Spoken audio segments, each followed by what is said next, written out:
Right now, I just want to send out a prayer on this New Year's Eve where everyone, the majority of society is going out to celebrate. And I'm staying my tail home because I have come to the disposition in my life where I am not going to fake celebrating these pagan holidays. I'm always going against the grain. I never do what people do. I did conform, I guess, more so in traditional ways, with Christmas, getting together, celebrating Christmas, because that's part of my upbringing. But right now,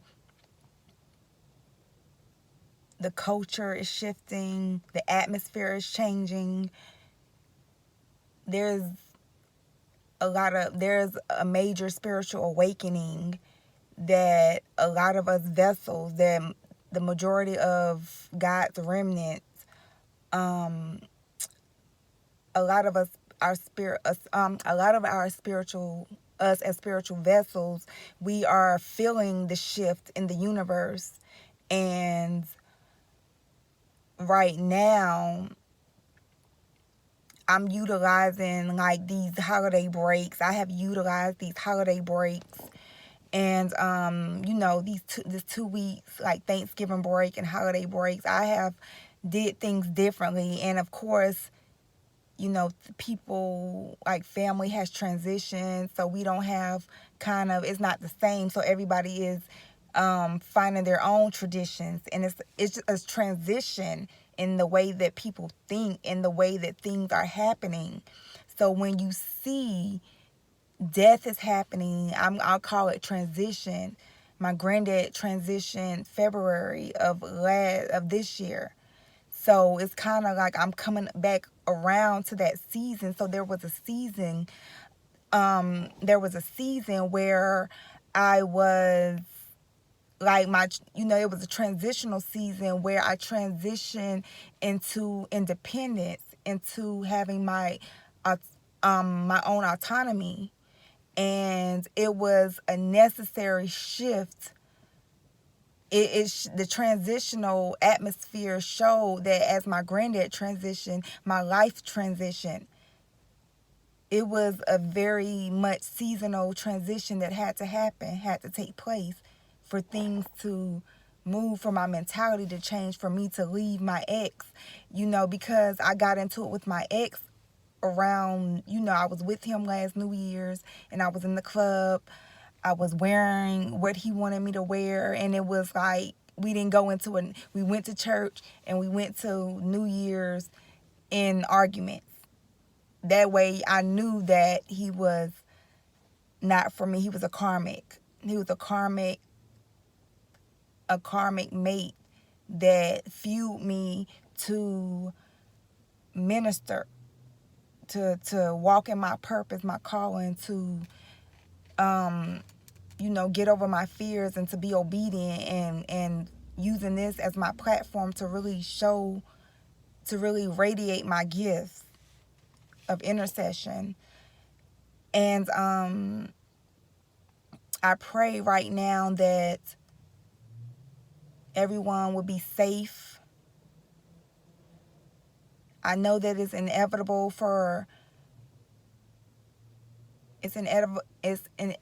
that deaths won't happen tonight, that killings will not happen, that robberies will not happen, that suicide won't happen. But I send a prayer out there right now in the mighty name of Jesus, and ancestor, spirit guides, universe, whoever you believe in, whatever you believe in, I pray in the name of that, and who you are, who you were created to be, who you're connected to.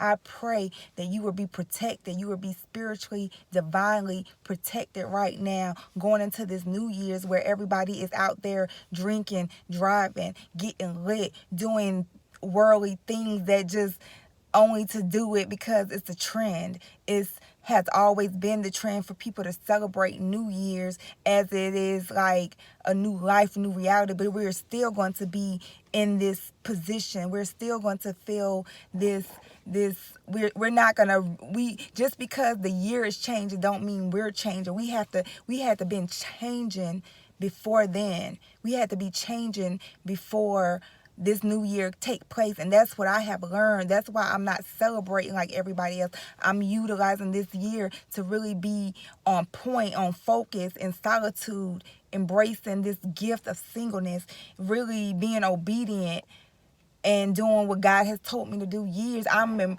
embracing my New Year's Eve, going into the New Year's with preparation, in preparation for what I'm supposed to been doing. And I've been doing this all month. So it's kind of like I didn't make New Year's resolution mentally. I made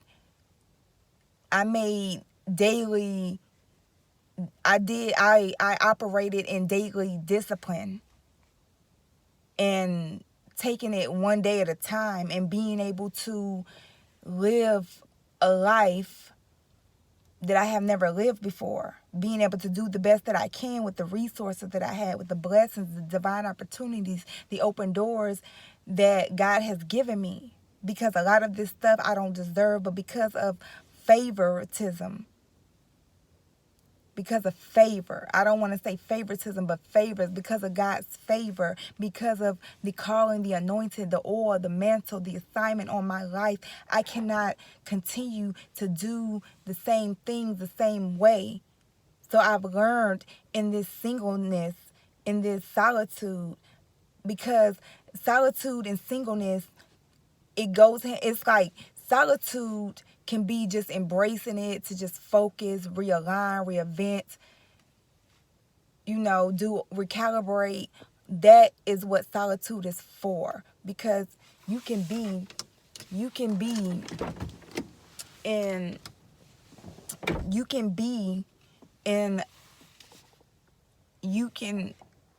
that the car door threw me off.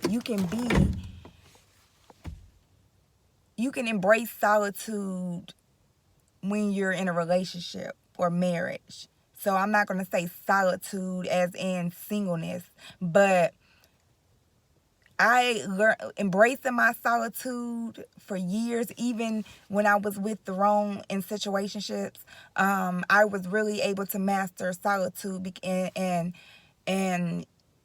be able to find inner peace in the chaos of my environment, of the toxic environment. So I just pray right now that everybody is going to take heed to what's going on in this world, will rise to that occasion, will get out of your comfort zones, and this is something that I've been like really preaching and been heavy on talking about throughout these years, all of my 20s.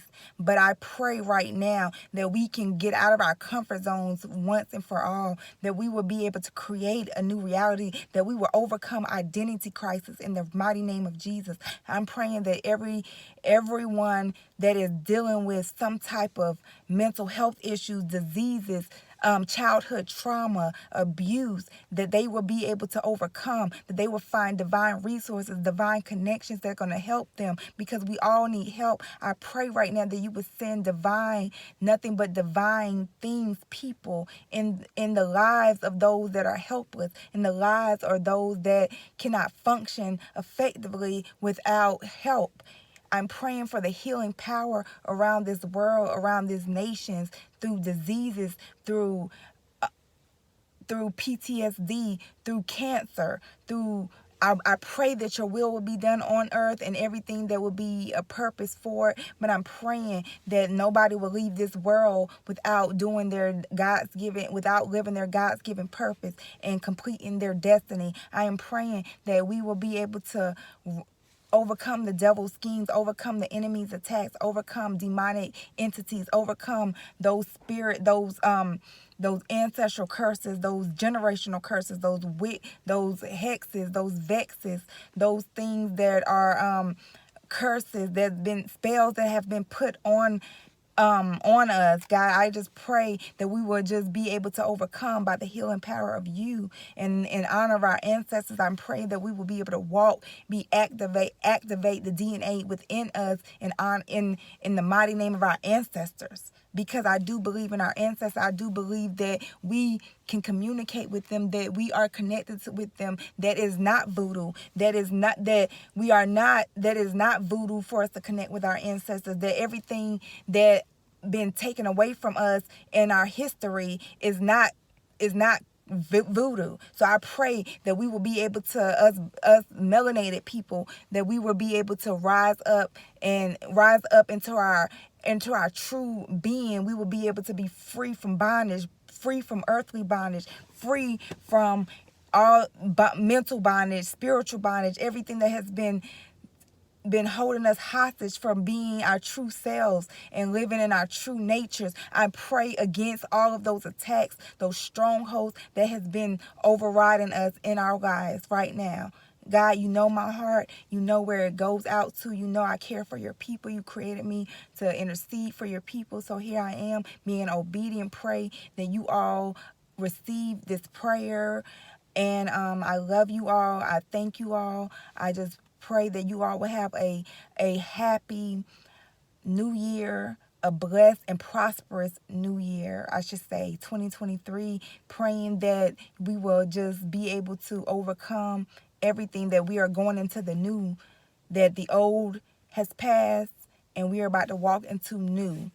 The newness of life, the newness of joy, the newness of love, the newness of miracles, the newness of signs, the newness of wonders, the newness of God, the divine newness. I'm praying that God will accelerate our blessings, our miracles, the signs and wonders, that we would get a glimpse of it in January, that we would not have to wait to the middle of the year to see a glimpse of our destiny, to see a glimpse of a new level of blessings, a new level of abundance, of prosperity.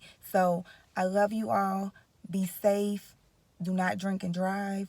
Do not I know you are going to do what you have to do, what you're going to do. I can't tell you what to do. You're going to have to experience it. So I pray that your experiences tonight will make you not want to do it the next day and the next days and forth on, because you got to feel it to stop. So love you all.